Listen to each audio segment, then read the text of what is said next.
Do that again. I like that. New segment. New segment of the show. New segment. Serious question. Serious question.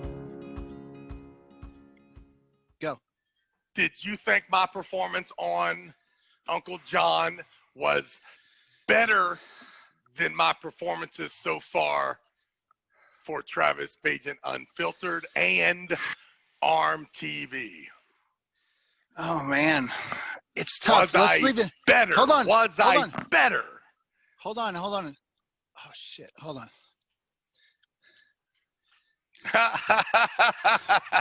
Are you purposely putting that picture of me right in the screen, or are you legitimately having camera trouble? No, that's I'm talking about you keep putting the Travis Bagent right there. Yeah. What?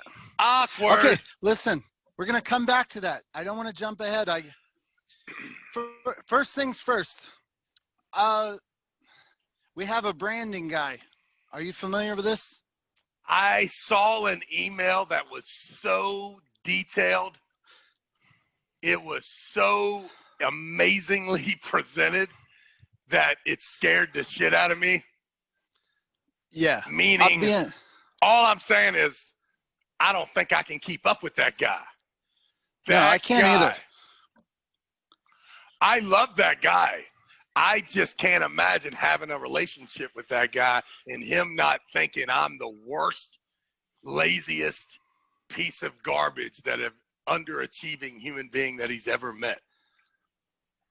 Here's the deal. I've now spoke with him for about 3 hours. He seems to know what he's doing. I'm getting a Kenneth Leach vibe, which is the guy who's willing to go all in. But I told him, dude, the water's pretty cold out here, and you could drown. I mean, right? So awkward. Listen, to everyone who decides, like, hey, Travis and Gary are the coolest guys I have ever heard. I mean, their charisma, the flow, their skills. Do not get it twisted. You're talking to two guys that have not figured it out. So excuse us for not acting, and we're old enough not to lie anymore, and we're very happy. I mean, very happy guys. So you add all that up and it comes that we're not disrespecting you. We just don't want to be in relationships that the person expects too much out of us, right? Or at least that's how I feel. Wait. Hold on. Yeah, boy. Oh, yeah. Okay, so what's up, man? Yo. He can't hear me. I'm sorry. I forgot he can't hear me. Yeah. Right. We're in charge. My wife went back to work. Maternity leave is over. All right, so where are you right now? Where is the exact location? I'm in Long Grove, Illinois. Illinois, and she went back to work, meaning she left physically and drove in a car, or she's out here typing somewhere in the other room? She's upstairs in a different room because she's got to do a bunch of professional calls that you can't sneak the baby on. So she is in a different part of the house, but I'm in charge. And so today is an experiment. Since we've been doing this podcast, she's helped out with the baby while I've been online with you. So now I'm in charge. So I'm going to go put him in his little play area. I'll be right back. Hold tight. Let's say that if that kid is on your lap like that, you might not interrupt me as much. This could be a plus. This could be a plus for the whole show. People I have at home. New segment that I need to present. It will only take 2 minutes whenever you return. Okay, hold on. But we have to finish the branding guy segment. Hold on. Whatever you need. I have a new segment. The point is the interruptions this time may not be wait. They may be the baby needs me. So if I'm in the middle of the story, just take your headphones off and go get the baby.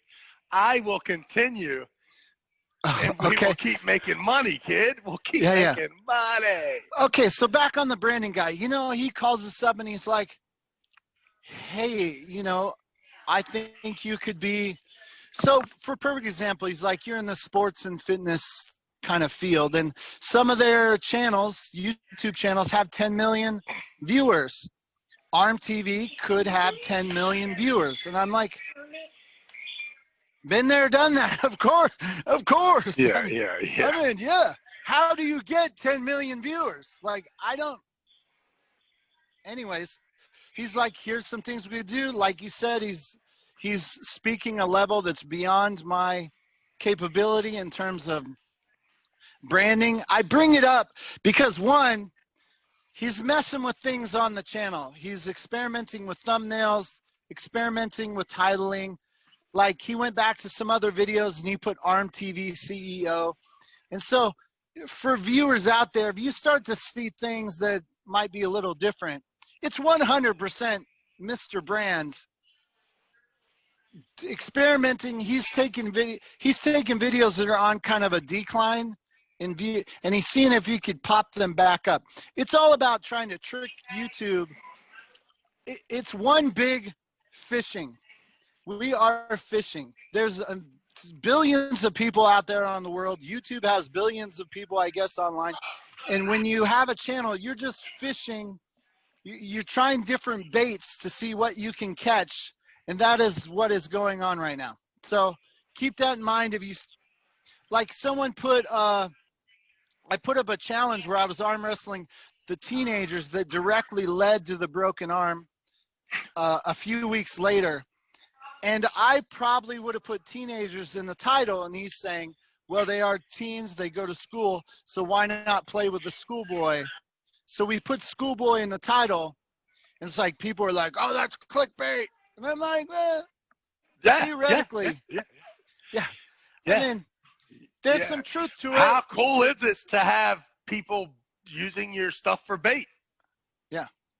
It's amazing. So I bring the Mr. Kevin. I don't know if he wants to be recognized, but I bring him up because he helped us figure out what kind of sponsorship package this show should have. And right about our low end of the viewers, it's about $100 per episode, per chapter. So for the sponsors out there that want to give us some money, we have two of you, Mr. Hashtag Boat Life. What? Travis wants to get on that boat. And then we have Gabriel from Aloha. The going rate for our half-hour plus show, you'll be mentioned just like this. We'll start it off for about a minute, talk about you and your product. It's not going to be some commercial. It's just going to be, we're talking about your product, who you are, you're sponsoring the show. And then about in the middle of the show, we'll re-mention you. And the going rate is right now $100 if you per chapter. So we're doing 3 chapters a week. That's 12 chapters a month. That would be the sponsorship package. So that's what it is. And that officially, if we do make that, I officially make more from the podcast than I do from Arm TV regarding like my hourly rate. Which would mean that you owe me. Right. I mean, that would be split. No, I'm not talking about split. I'm talking about you owe me for being your dog. Right? Yeah. Right, yeah. That's all I want. I just want an indefinite obligation towards one another, that if someone ever says to me, hey, man, Gary said you was a punk, I can look right at that person and say, my man, Gary would never say that about the beast, and vice versa. Somebody comes up like Uncle John and says, hey, me and you could do this at a whole nother level. I say, that's amazing. Let's call Gary right now and give him the good news that all three of us are about to hit. And he says, "Oh, whoa. I I see you got room for segueing you, back to Uncle Travis. John. I got room for you, Travis, but we got to cut Gary." I said to John, I see you. "My man, I cannot cut Gary. Gary is me. We are one." I appreciate as long as we're there, that's all I want. Forget about the money. As you can see behind me, I'm already rich. I cannot see without my glasses. I'm sorry. Hold on. Let me make sure that you know what I'm talking about. Yeah, exactly. Check the background. Hold up. Come on, put those eyes back on. Yeah. You see it really good? Yeah. I'm already rich. Booyah. That's right. I don't need any money. My goodness. Just to close up on that, sponsors, that's the rate. We figured it out. You can bid it up from there. So can I hear that rate one more time? It's $1,200 a month. Is that correct? Or $2,400 for 12 shows. Can they split it up and only do one show? I mean, we can negotiate. I mean, of course, depends on how many. Well, here's the thing. I don't want to lock anybody into 12 and we find out that it's the worst sponsorship deal in the world. So we need to test one of these things, don't we? Yeah, well, the point is we do a session. A session is at least three chapters. So understood. You minimum have to do three chapters minimum, probably. There it is. Let's get one of them in. Did you see? I posted a video saying Gary Roberts is killing it. Nope. Dude, the internet is stupid, man. This job is very frustrating because it exposes some things about the internet. People are lazy. They don't want to research. They don't want to watch the full video. They want to read the title and react. They want to comment before they know. I posted this. Chris Gobby called me a whore. We talked about him last week. He called me a whore, saying I'm in it for the money. So I posted the breakdown. Do you know the John Brzezinski Devon Larratt 2004 Superstar Showdown hosted by Saul Ingram?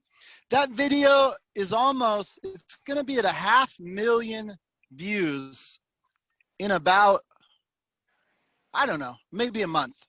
500,000 views. And it's generated $350. Now, in 3 months, if you think most of you see 500,000 views and you think, oh, Gary is driving a Benzo right now. No, it's not how it works. I don't understand the ad revenue, but let me tell you that's a lot of views and not a lot of money. And then the IRS is going to take their cut. So there's probably a handful of videos that are over $200 lifetime in 3 months since we've been doing this.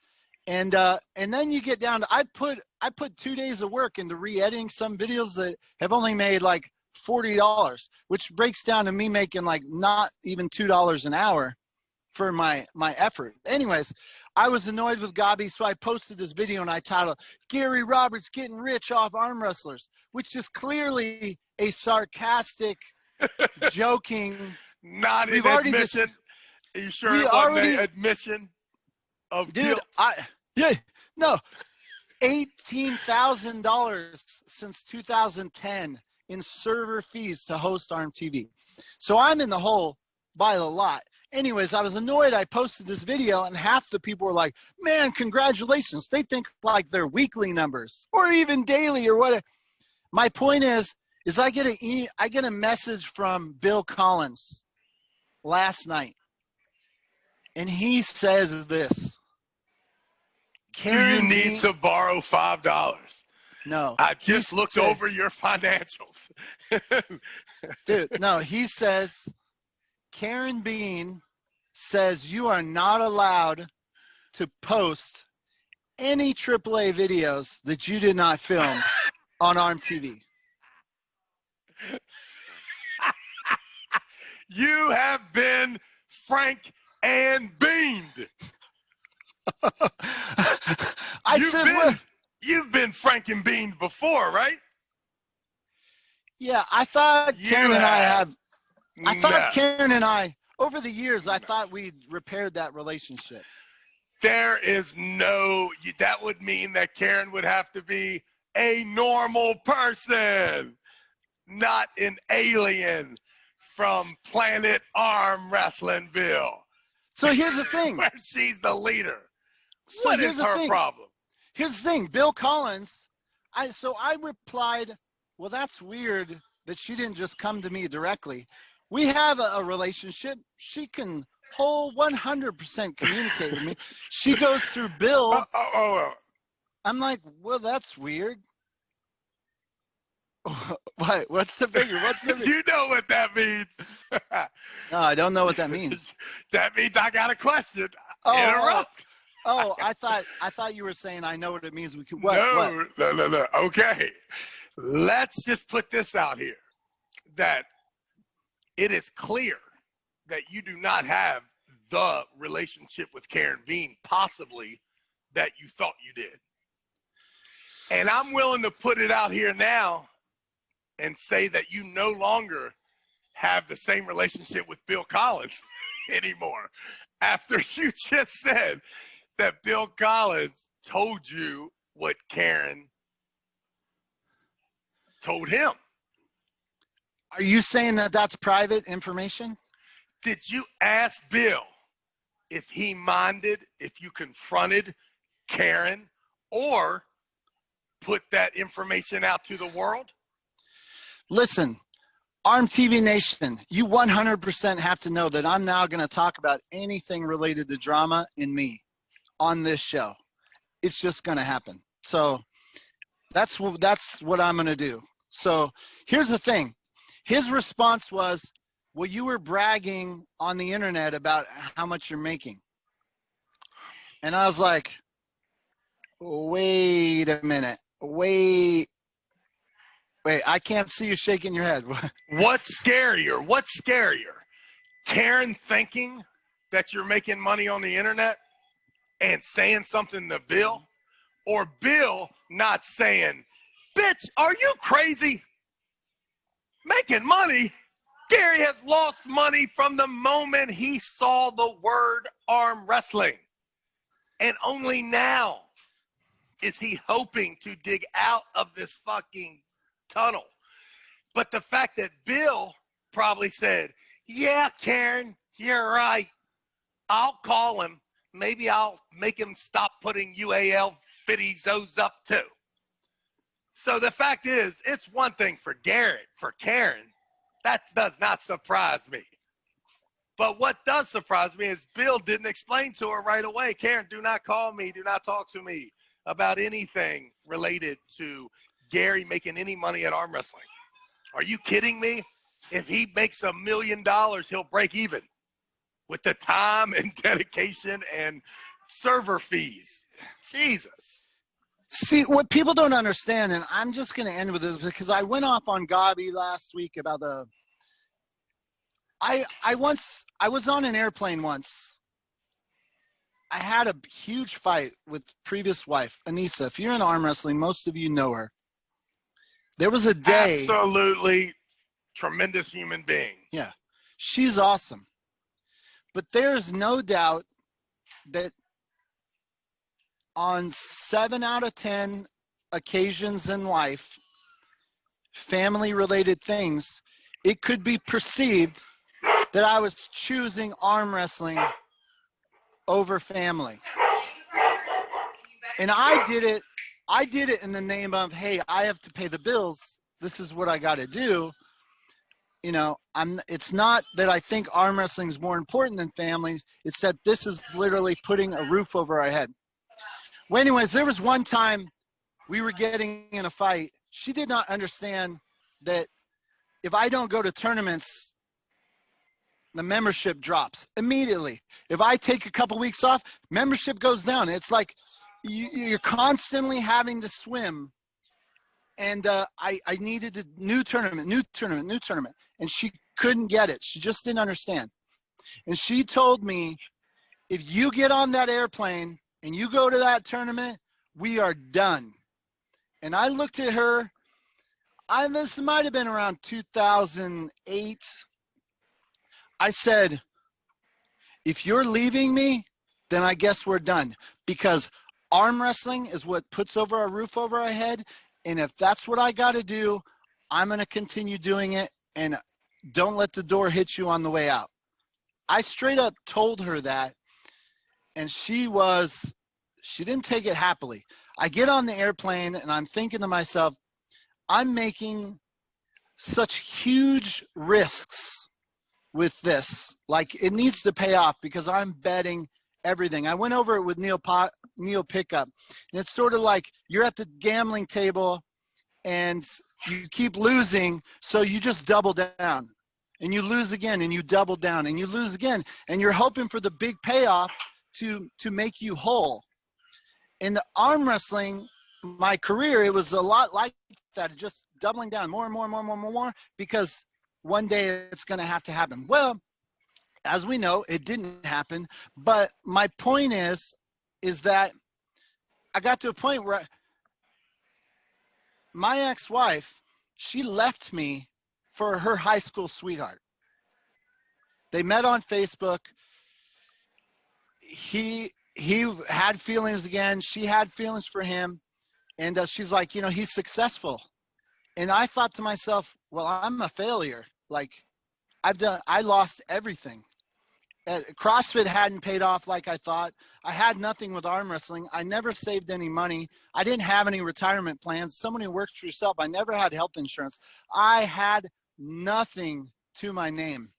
And I told her, you should be with him. He's going to be able to take care of you. I can't. So Gabi, in a sense, is right. I am a loser. I had nothing. And it was all because I gambled everything on arm wrestling and lost it.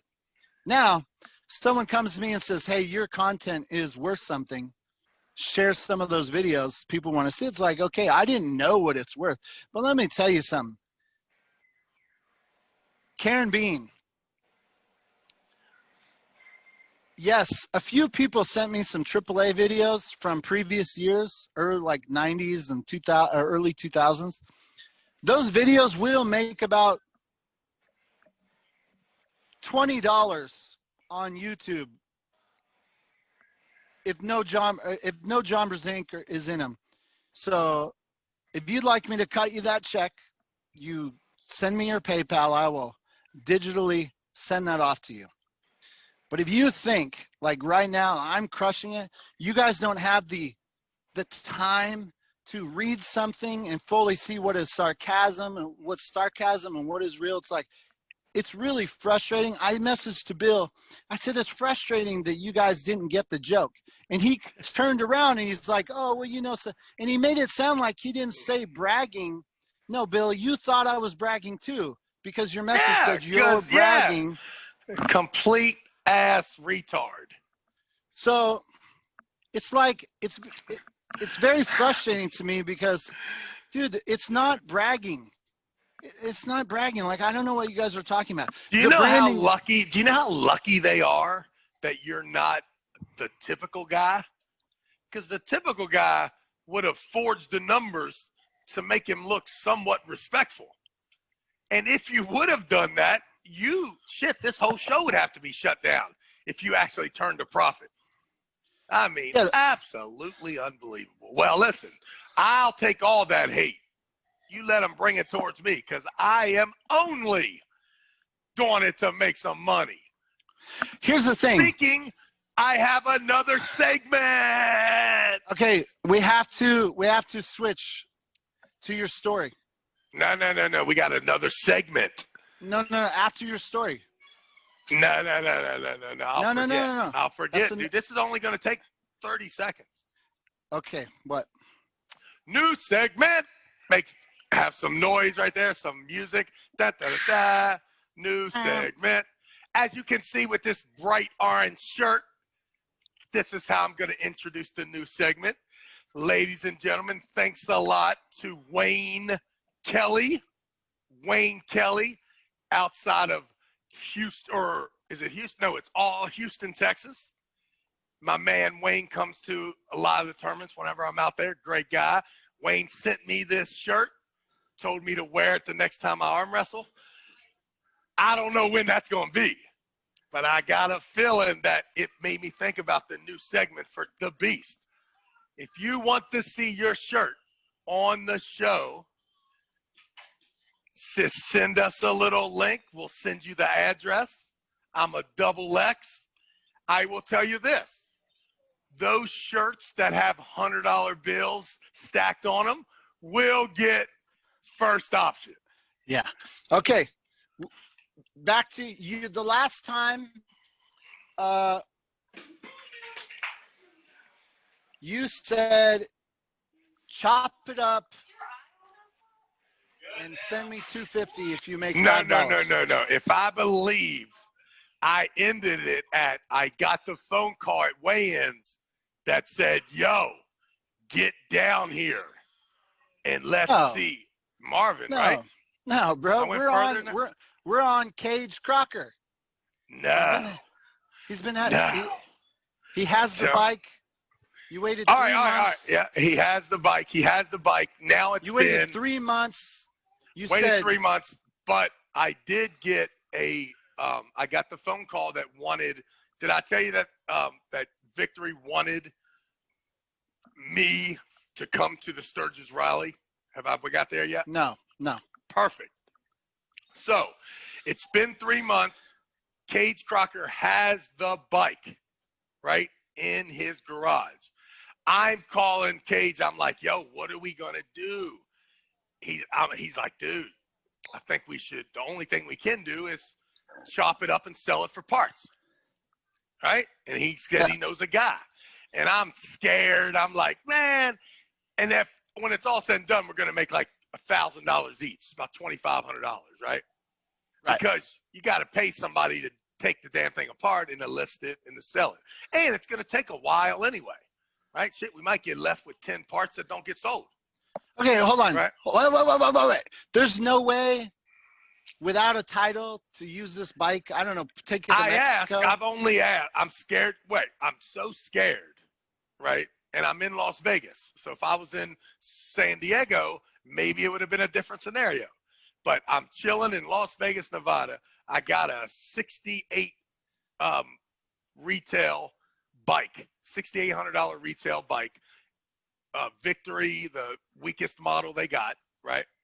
And now I got a Victory motorcycle guy who says, Travis, I got a bike, or like this bike is here and they don't know about it, right? For some reason, with the guy leaving and a new guy coming, they don't know about it. So I we're like waiting every day to figure out, because we don't have a great plan on what to do with the bike, except for chopping it up, which we don't even know what that means. It ain't like we know what that means, right? Yeah. It's easy to say that because I heard that in a movie. It's a whole nother thing. Dude, when you say chop it up, that sounds like so much work and not enough reward to piecemeal it out. Oh my right, God, but what are you supposed to do with it? That bike is worth nothing if the guy cannot register it and drive it. And it's not a dirt bike, right? I mean, I don't know what can be done. Now, listen, I'm sure some people may know exactly what to do with it. Maybe there is a way to act like it got lost and get a new registration. I don't know. I'm terrified, right? That shows you how weak I am, right? I'm terrified. So finally, I get a call from Marvin, and he says, hey, they want you at Sturgis Rally for the Victory thing. They want to follow up the sponsorship. And I'm like, oh, yeah? I'm like, sweet. So Marvin gets us $10,000, me, Devon, and him. Now, hold on. Listen. Wait. Travis, you take every step at your own accord by publicly putting this out there. I'm not deleting this. This sounds, don't call me up asking me to delete this story, because of course not. I'm just saying, do not call me asking me to delete this. No just problem. Like you said, I'm putting that conversation out there with Bill and Karen. You're this putting is the craziest story ever, right? So don't ask me to delete it. I won't. So the guy says, Marvin calls and says, they want you at Sturgis. Can you get Devon? I called Devon. I'm like, yeah, we just gave him a bike. Of course he'll come out, right? So Marvin says, I got 10 grand, but we got to get airfares for 3 of us, which ain't cheap going into Sturgis, right? $700 a piece. We also have to get a hotel room, and the only hotel there is a shitty one at $650 a night. And that is true. Like, I've been there. There are 0 hotels at Sturgis except one little Days Inn, and you can, Devin can vouch for this complete story when it comes to how we stayed and all that stuff. So when it was all said and done, I think I made $3,500. Marvin made like $2,000, and I think we gave Devin airfare, hotel, and he can tell us $1,000, $1,500, I don't know what, but whatever was left, right? So we went and did this. Devin did it mostly because he had won the bike, so he was being super nice. So we get out there, and right away we're doing work for Victory, and we notice that there are no Victory motorcycles at the Sturgis Rally. There are like 375 Victory motorcycles in the entire rally. Everybody else has got a Harley Davidson. Wait. You just said there was none. There's none, or there's 375? There's 350 bikes out of 3 million, which 0.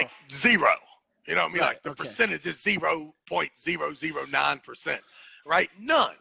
But we have this big Victory area, and we've got the motorcycles there, and I got my arm wrestling table there. So Devin and I are arm wrestling the crowd for, I think, 2 days and 1 night. Saturday night, and Sunday. And it was rainy and not amazing. Go ahead.